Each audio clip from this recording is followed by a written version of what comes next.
Our scripture for today is in John chapter 9, verse 3 through 5. I'll be reading from the New King James Version.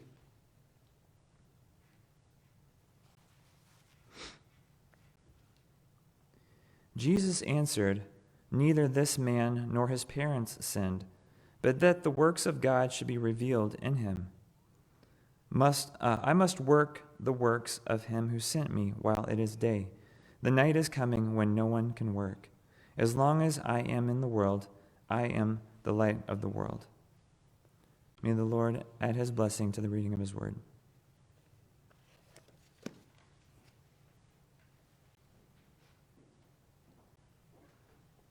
But, one thing that's kind of been on my mind, I've been just thinking about the church, the future of the church. I think we all are aware of the fact that our Seventh-day Adventist church in general is getting older. That's not necessarily because we're converting a ton of people over 50, but we are losing our youth. I think we're all aware of that, and I think it's something not very specific for the SDA church. It's Christianity in general, but we're no exception there. There was an article in the Adventist Review, I think it was 2016, that pointed out a few statistics, but on average, it showed that in the United States, the average age of SDA church members was around 50, which is kind of staggering when you compare it with the world church, because in the same article it mentioned for the world SDA church, the average age is actually 38. So in the world, 38, in the U.S., 50. It's just kind of interesting where you get that 12-year difference. So, I think, like I said, we're all aware that a big part of that is because we are losing the youth. A lot of them aren't staying within the church, and because of that, it's skewing the age group up. So it kind of makes you wonder that if Jesus delays his coming for another 20, 30 years, what's the state of our church going to look like? Because I'm sure we've all seen churches where, it almost seems like give them 5 to 10 years and there's going to be very few people there. But I think it's easy to blame the youth as well. It's easy to point the fingers and say, well, they're unconsecrated, they're distracted by media, movies, video games, internet, by social media. It's easy to point the finger and say that's the problem, which I think it's a big part of the problem, but I don't think it's the only problem. I think one thing that we are forced to look at too is, well, what's the church offering?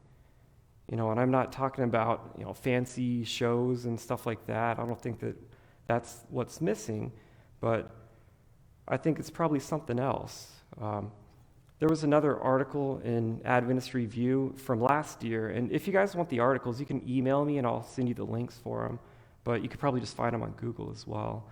But the article also talked about kind of the exodus from the church, and it brought up a few statistics as well, and it had mentioned that for active church members, so people actively coming to church, that less than 25% of them had a daily time with Bible study and prayer, which is kind of unbelievable. Less than 25% of people had that. So it kind of makes you understand a little bit that maybe it's not just the youth, it's not just their problem. Maybe it's also a problem of what are we offering? I mean, we're supposed to be this fountain of living water to the world, right? We're supposed to be this reflection of Christ to the world, but how can we possibly be that if, less than 25% of us are actually spending time with Christ? How are we going to be changed if we're beholding him so little? We're supposed to be this light to the world. We're supposed to evangelize to the world, let them know to come to Christ, let them know their sins, their need for a Savior, let them know what's to come in the future. And we have a few ways that we're doing that. We usually have our yearly evangelism. This past year we didn't. Obviously, we latched onto the It Is Written one that they were having. But usually we have something yearly. We have our health seminars, the dental expo. So, we do these different ways to evangelize, and we definitely have an emphasis on friendship evangelism, but, I think we're missing something important evangelistically as well. And I think a lot of that is the power that we should be displaying to the world, the power that we're supposed to be getting from God to display to humanity. I think that's a big part of what we're missing. That's a reason for the youth leaving, for maybe the people that are remaining in the church being more nominal Christians to some degree. And I'm not talking about everybody, but just based on the statistics, it's hard to avoid that fact. But as far as, the best way to evangelize and the best way to remedy the problem, there's a couple of stories in the book of John that I think point out some interesting ways to address that. And that's what I want us to turn to right now. So if you guys have your Bibles, let's turn to John chapter 9.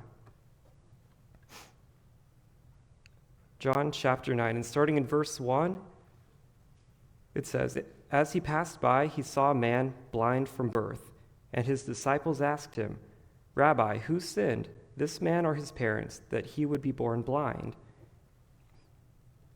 Jesus answered, 'It was neither that this man sinned nor his parents, but it was so that the works of God might be displayed in him.'"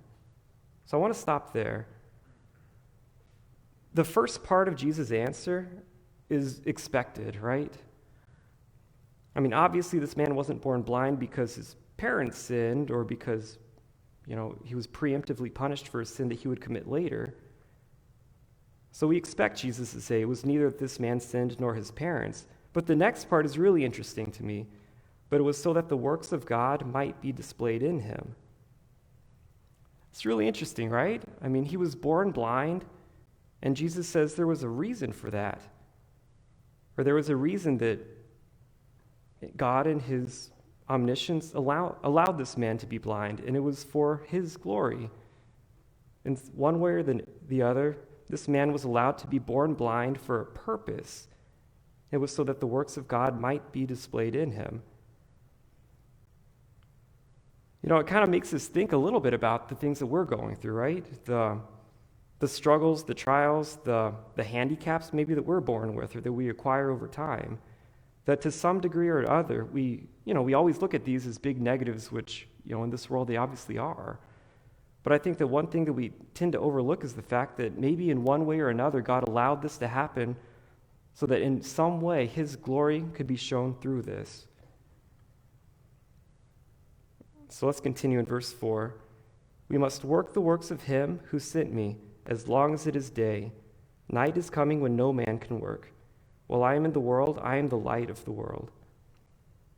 So we must work the works of him who sent me. So who sent God, or who sent Jesus? It was God, right? So we must work the works of God as long as it is day. So he's talking about day spiritually or physically. I mean, we know that Jesus talks in parables, and he uses a lot of illustrations to emphasize his point. So clearly, he's talking about day in a spiritual sense, although we can see in a physical sense, it makes a lot of sense, right? Because, if we had a dead tree in our yard that we had to cut down, would we rather take our chainsaw, cut it down 12 midnight or 12 noon, right? Obviously, 12 midnight would be the worst time to do it. I mean, we're going to hurt ourselves, we're going to cut down the wrong tree, we're going to cut our kneecap open, and we're going to do a lot of damage if we can't see, right? So it's important that the works that we do are done in the light. And in fact, Jesus says the works of God are to be done in the day. And what is the day, spiritually speaking? Jesus says, "While I am in the world, I am the light of the world."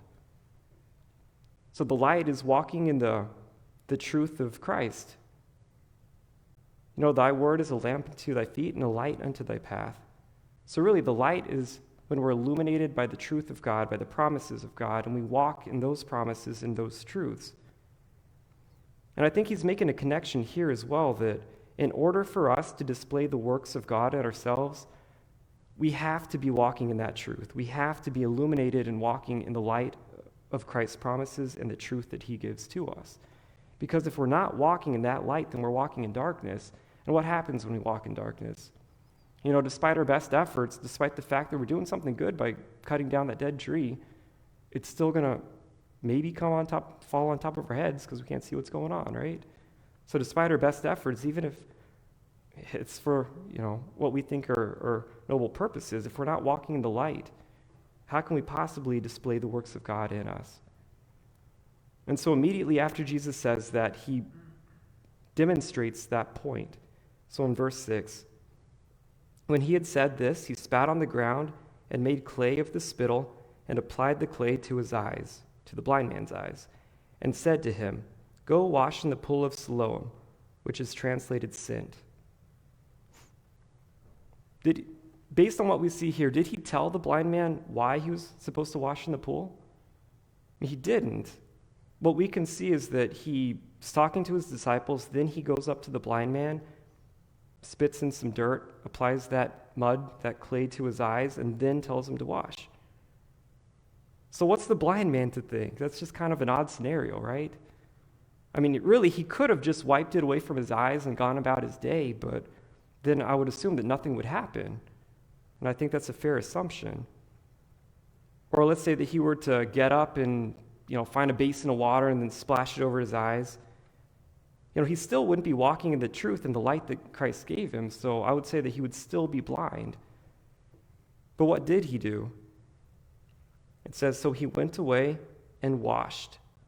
He did exactly what Christ told him to do. He didn't even question him.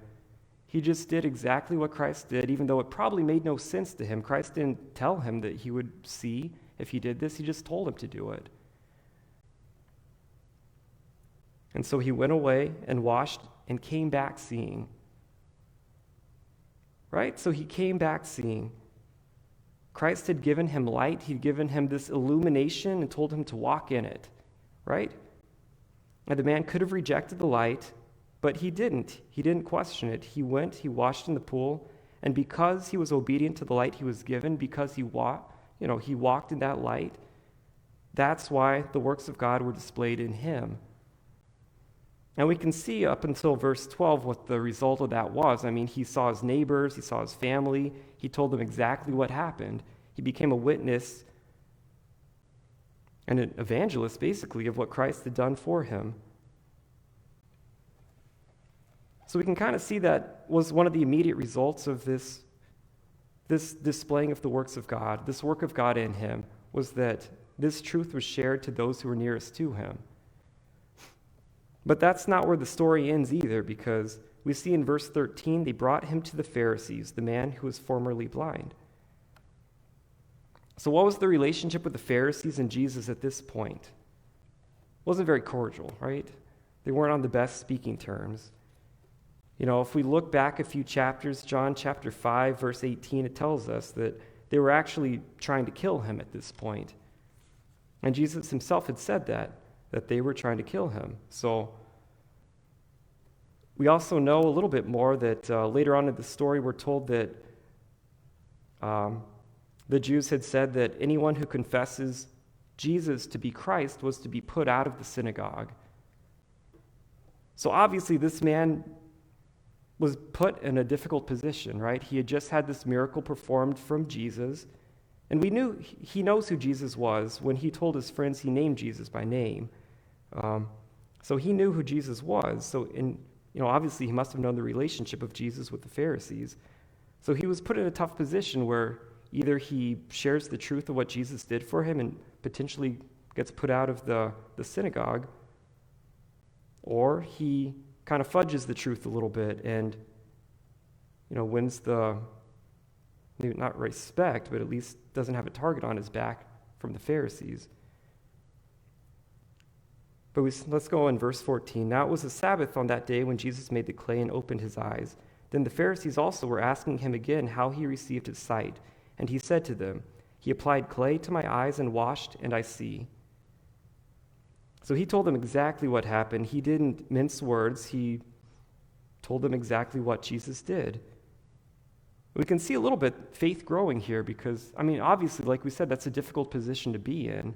He's in front of people who are completely against Jesus right now. They're trying to kill him, and they have some leverage on him as well to boot him out from the church. But that didn't keep him from telling the truth of what happened. We see kind of the result of this miracle, the result of his faith is that his faith grew. His faith got to the point where he could stand here and tell the Pharisees exactly what happened without wavering. In verse 16, therefore some of the Pharisees were saying, "This man is not from God, because he does not keep the Sabbath.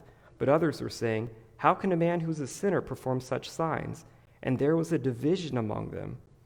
So even among the Pharisees, there was a division, partially because of what this formerly blind man, was saying.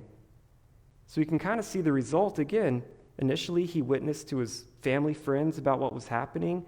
Then he gets put in a position where he witnesses directly to the Pharisees.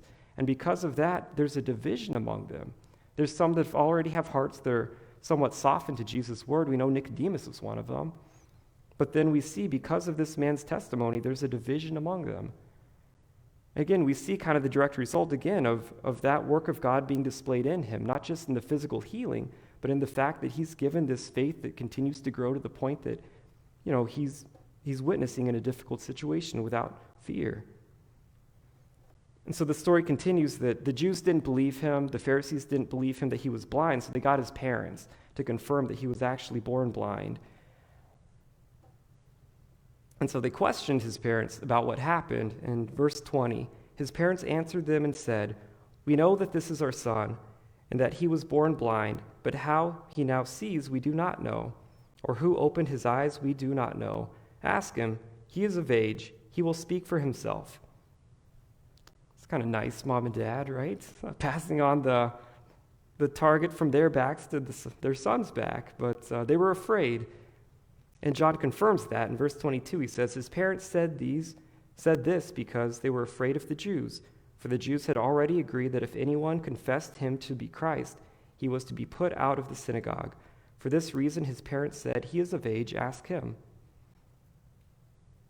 So I'm not an expert in history either, but I know that the life expectancy at this point in history probably was less than what it is now.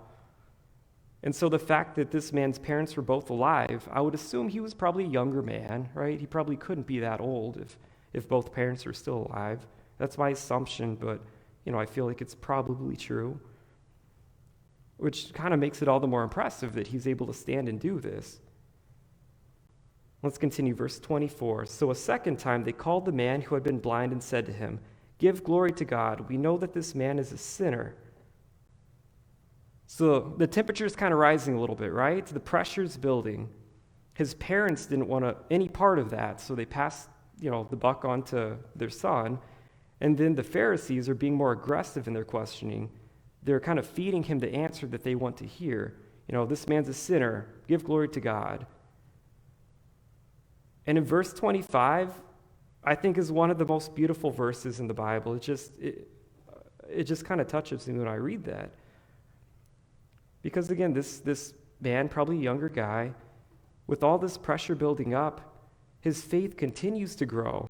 And we know that because of the way that he responds. He says in verse 25, he then answered, "Whether he's a sinner, I do not know.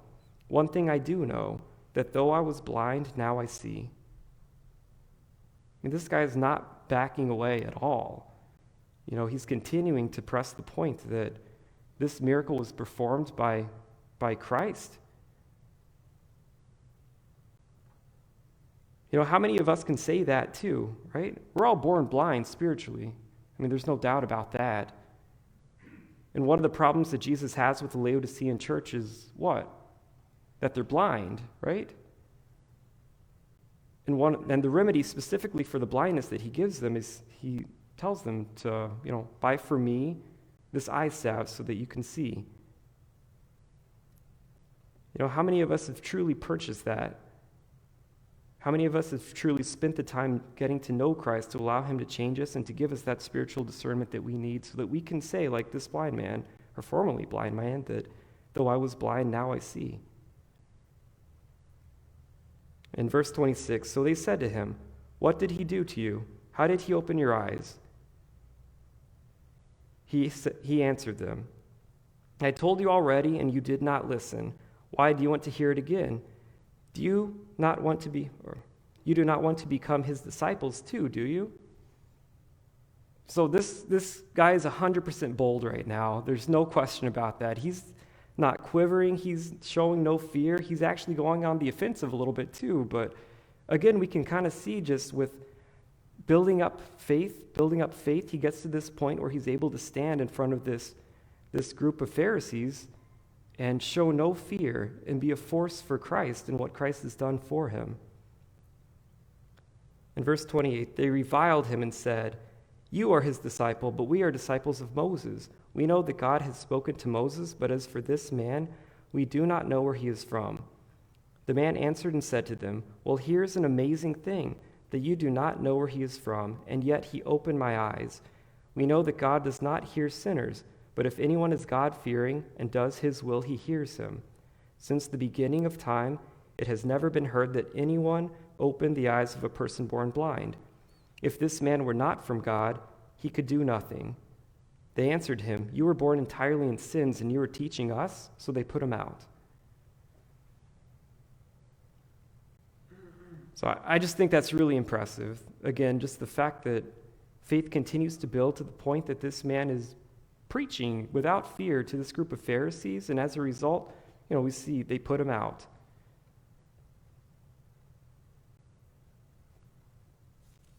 And again, I think it's just something that's important to see, because how did this story start? They were walking by, Jesus and his disciples were walking by this man. They asked why he was born blind, or they actually asked who sinned and made him blind. And Jesus corrected them and showed them that this blindness was for the glory of God. And we can see that played out perfectly here. But what was the requirement here? The man heard the voice of Christ, and he obeyed without question. He obeyed through faith. He obeyed the voice of Christ, not knowing what the result was. He wasn't given any indication that he'd be given his sight back, but he listened to the voice of Christ, obeyed it, and then became a witness of this work that was done in him. So I think that's an important point, again, just for us, that we go through all these difficulties in our life, and we have all these negatives that we see, especially this past year. It's been a tough year for, I think, everybody around the world. But again, how much of this is maybe something that God is trying to use us to show his power, if only we'd surrender fully to him and allow him through faith to work his works in us. So the other story I wanted to cover really quickly is the story of Lazarus, because I see a lot of parallels there too with what we saw with the blind man. So John chapter 11, we'll go there really quickly too, but Lazarus was sick. Mary and Martha had sent a messenger to Jesus to let him know what was going on, and trying to get him to obviously come and intervene and to heal. And when Jesus heard the message, verse 4, "But when Jesus heard this, he said, 'This sickness is not to end in death, but for the glory of God, so that the Son of God may be glorified by it.'" So that's kind of the same response, right, that he gave when the disciples asked about the blind man. And again, it's kind of a surprising response too, because Lazarus is sick enough that he ends up dying. So how humanity saw this was one way, but how Jesus saw it was completely different, because he said that this sickness was so that the Son of Man may be glorified by it. That's just kind of crazy to think. And if you think that maybe we're just pawns in this epic chess game that God's having with Satan, John makes it very clear in the next verse. Now, Jesus loved Martha and her sister and Lazarus. Lazarus wasn't a pawn to Jesus. Lazarus was somebody that he loved greatly. But again, he saw that this was going to be to the benefit not just of Lazarus, but to multiple others, and that through this sickness, and eventually through Lazarus' death, God's glory was going to be shown. And so Jesus waits a couple more days, then he tells his disciples, "Okay, now it's time to go to Bethany, let's head out." But the disciples are resisting a little bit, because they know that the Jews in Bethany are trying to kill Jesus. They know that he's going to come up to persecution if he gets there. So Jesus answers them in verse 9. Jesus answered, "Are there not 12 hours in the day?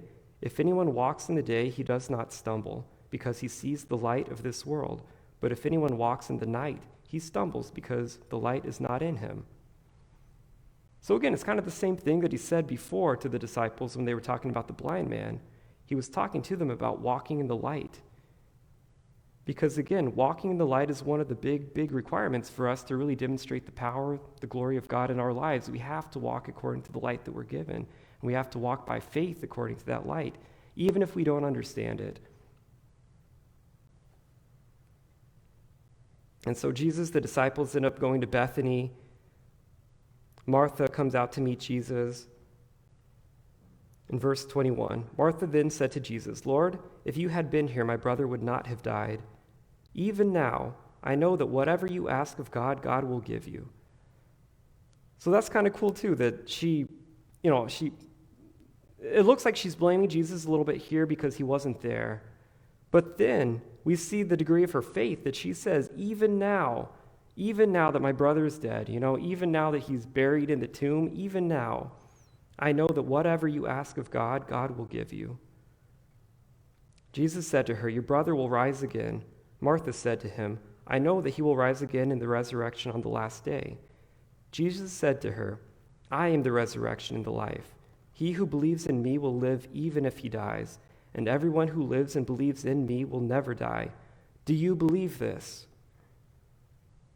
So I think Jesus' question here is actually vital. It's vital to what's going to happen because faith is one of the big prerequisites of allowing God to work his works in our life, right? Or in our lives.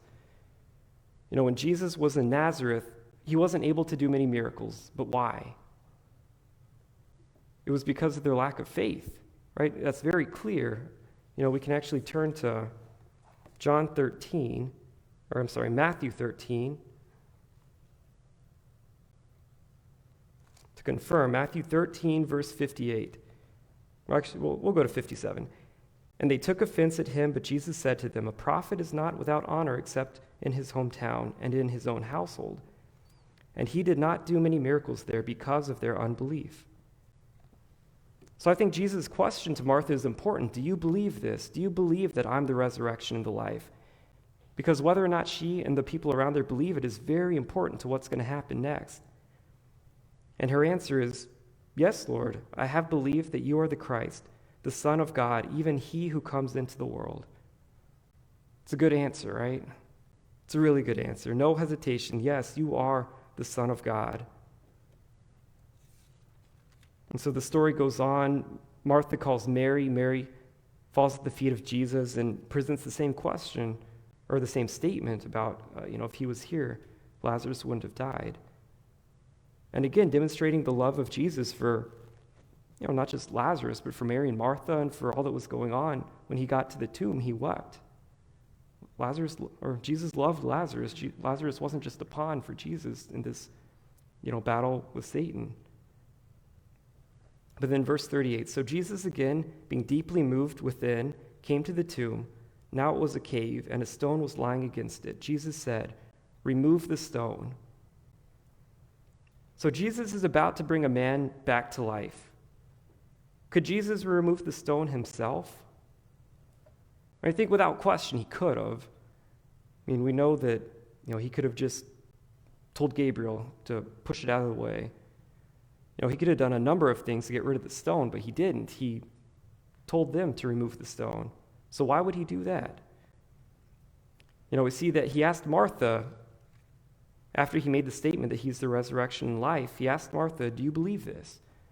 But now he was asking basically for a demonstration of her belief, of their belief, of the people there. Because again, it's through our faith that we allow God to intervene. Without faith, we don't give him the opportunity. We don't allow him to intervene in our lives and to work the works that he wants to. So Martha, the sister of the deceased, said to him, "Lord, by this time there will be a stench, for he has been dead 4 days." Jesus said to her, "Did I not say to you that if you believe, you will see the glory of God?" Jesus is very patient with us, right? So he could have said, "Okay, I'm done," but he didn't. Martha right here shows some unbelief, right? She shows some hesitation to following God's command. But then he pushes her a little bit more. He says, "What did I just say to you? Don't you know who I am?" So verse 41, so they removed the stone. So they acted in faith, right?